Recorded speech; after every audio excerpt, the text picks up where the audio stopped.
Hi, Suzanne from Flatwearable Artisan Jewelry. In this video tutorial, I'm going to teach you how I make the infinity pendant out of 2 sterling silver forks. And what is a little unique about this pendant is the fact that you can see the pattern all the way around on the outside. And that is accomplished by cutting 2 identical pieces, flip one of them upside down, solder them together, and then bend. And so let's go ahead and get started. I'm going to start by cutting 2 identical pieces of silverware and using the handles. This is Rose Point by Wallace. It is probably my favorite pattern. And so I'm just going to stack them together. That way I know I get the cut the same. You can tape them together if you want to. I can usually hold it pretty well just stacking them up, and I'm going to go ahead and cut those on my mini bandsaw.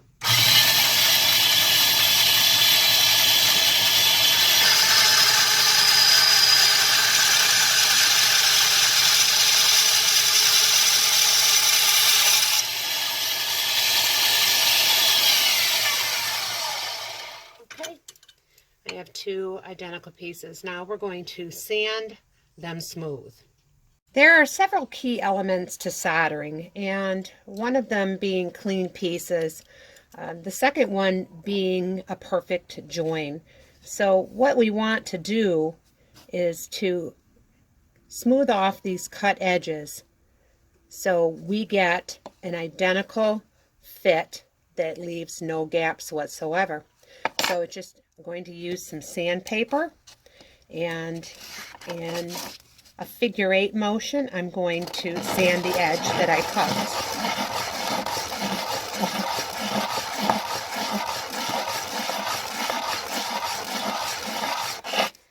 And you know you have a good smooth edge when the metal from end to end is all uniform. If you see any little gouges or dashes or inconsistencies in the metal, you know you need to sand further. So I'm going to go ahead and finish sanding these, then we'll get back to the next step. I'm going to put them together. If it rocks at all from side to side, I know I don't have a good join. If it looks really nice and flush, like it's doing right now,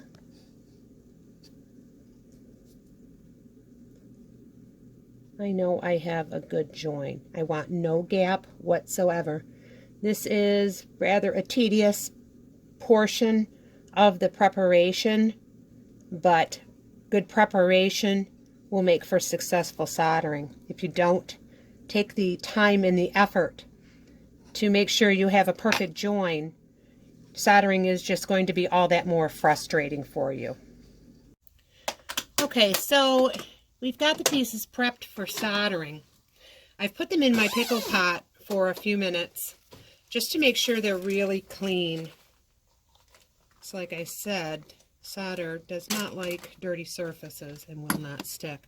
So I'm using the handy flux here, and I'm going to put the flux on the 2 cut areas. You don't want to slop the flux on,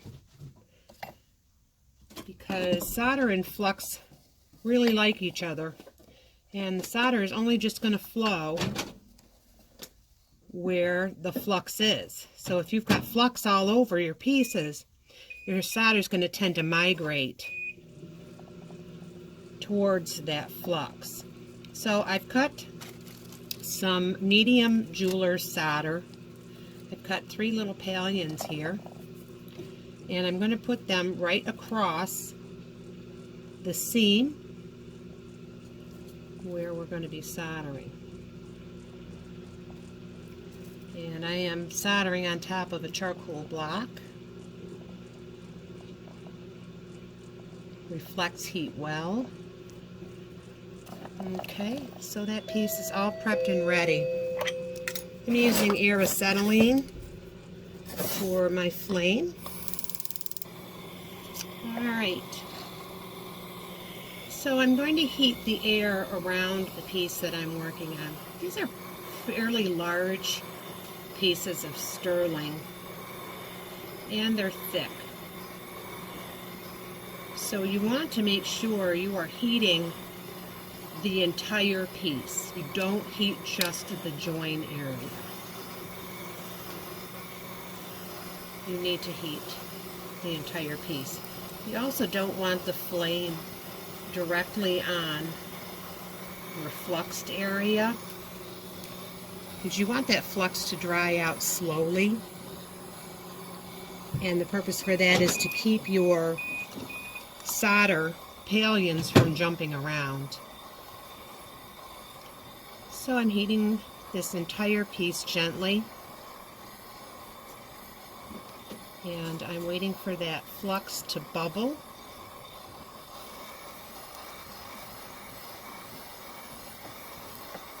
If your palions move out of place, always have your solder pick handy so you can push them back to where they need to be.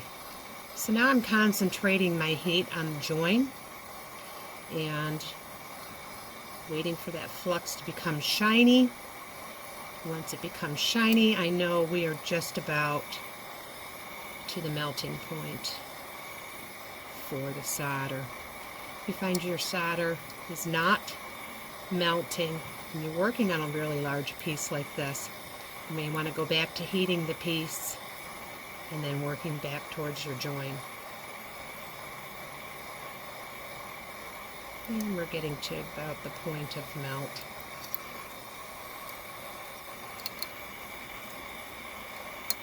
If you hear that crackling, that's the charcoal that's crackling. I'm going to heat along the sides.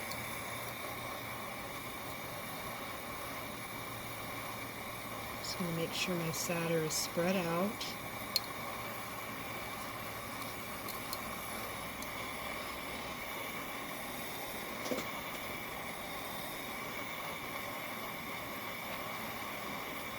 And when your solder has flowed, you're good to turn your heat off, your flame off. So I'm going to leave this undisturbed for a few minutes. If you try and move a piece when it's hot, you always run the risk of breaking the join. So I'm going to let that cool down naturally. Then I'm going to quench it and put it in the pickle pot. So I've got the piece out of the pickle pot, and this is what it's looking like right now. So my job now is to make sure we don't see that seam at all. I'm going to use my jewel tool to smooth any of that, any of the difference between these two pieces and blend that all in together.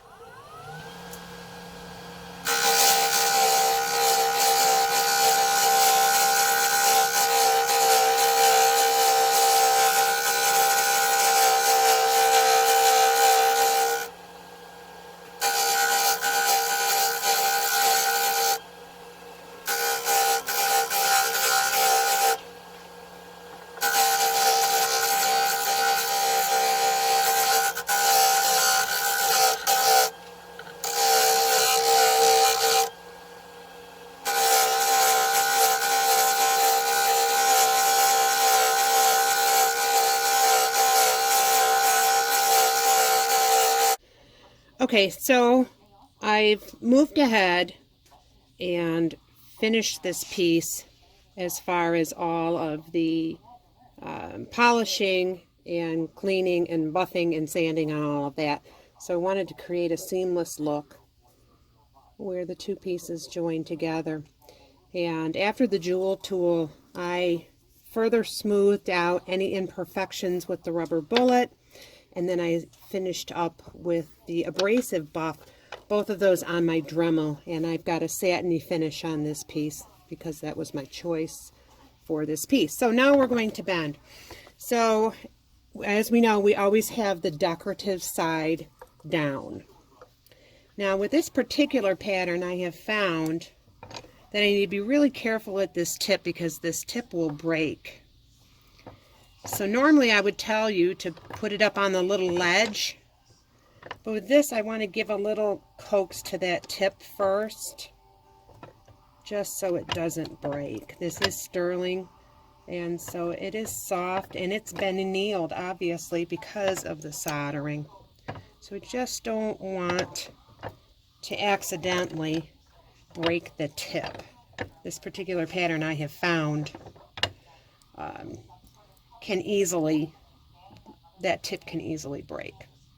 So I want to come halfway around, and I want to bend to about the halfway mark, and so it's more than the normal candy cane shape.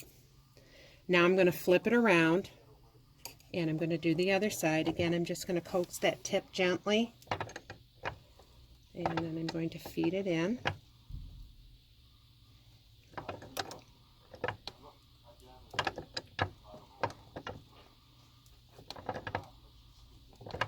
Now there's going to come a point where you're not going to be able to feed it in any further. You can either use a hammer,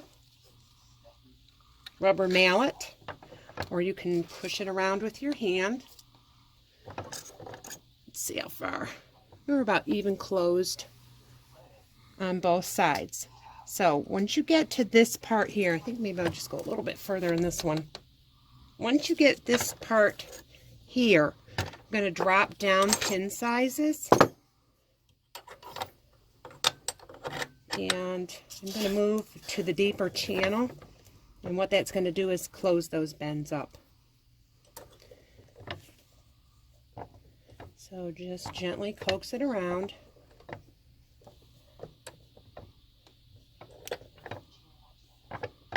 And push up.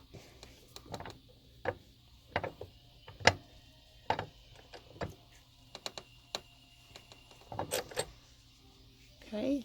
That side's closed. Move to the other side. I'm not pressing completely in any one spot. I'm still moving it around to maintain the roundness. Because if you press just in one spot, what you're going to end up having isn't a lopsided curve. Okay. And probably tap that a little bit more closed, just so that touches. Just give it another squeeze. Again, you can always tap with the hammer. If you don't get that really tightened up, and that one, it tightened up pretty nice right there. And let's try that one a little bit more. Just keep working those presses until it completely tightens up. So I'm going to make the bail for the infinity pendant. And I am using some beaded wire, sterling silver 14 gauge beaded wire. And I'm using bail pliers to create the loop.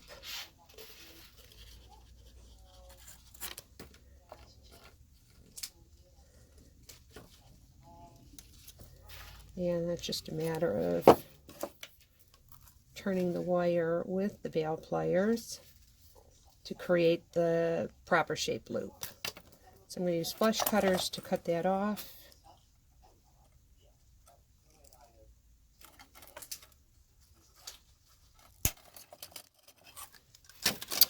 And so now I have the bail that is going to be on the pendant. I'm just going to straighten that wire up. And make sure it's the proper shape. This particular silverware, it's got openings and cutouts in it, so it makes it easy for me to actually insert the little bail that I'm creating into the holes. It's going to make my soldering easier. And so just need to make sure that it's the right shape and distance so that it fits in the holes where I'm choosing to put it. Okay, so I've got this all set up and ready to solder. I put this into my rotating pan with the pumice. It's going to help hold that piece right at the direct angle that I need it to be at. I have put flux on there and 2 small chips of extra easy solder. You want to remember, if you're soldering in multiple stages, that you need to go down in levels of solder. We soldered with medium, so we need to have a solder that melts at a lower temperature than medium, because we would not want to run the risk of breaking the join that we've already made. So again, we're going to heat the piece slowly.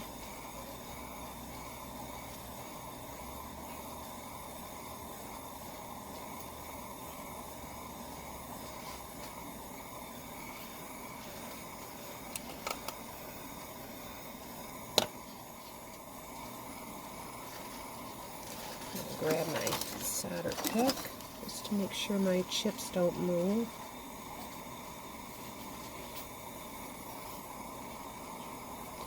And now I'm going to concentrate on the area where the solder is to flow.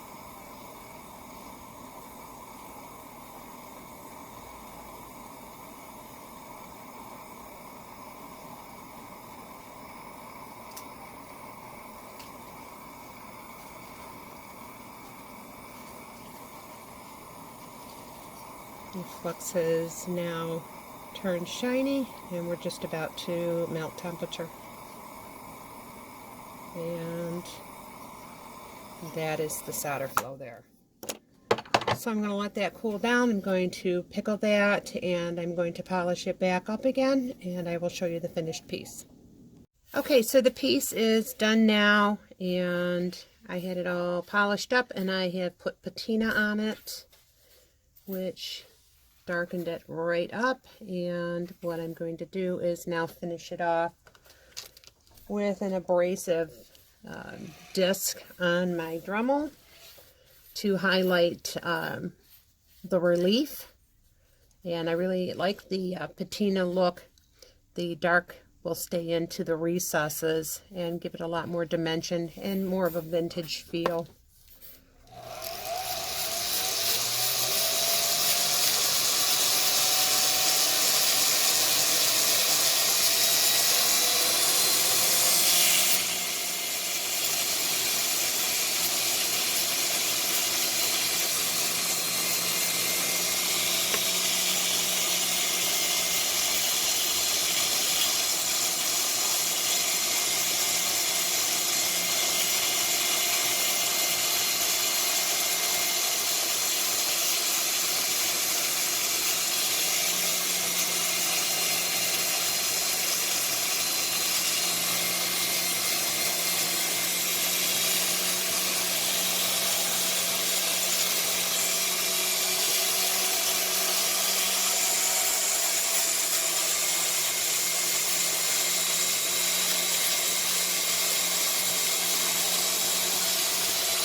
Okay, so essentially that is a finished piece now.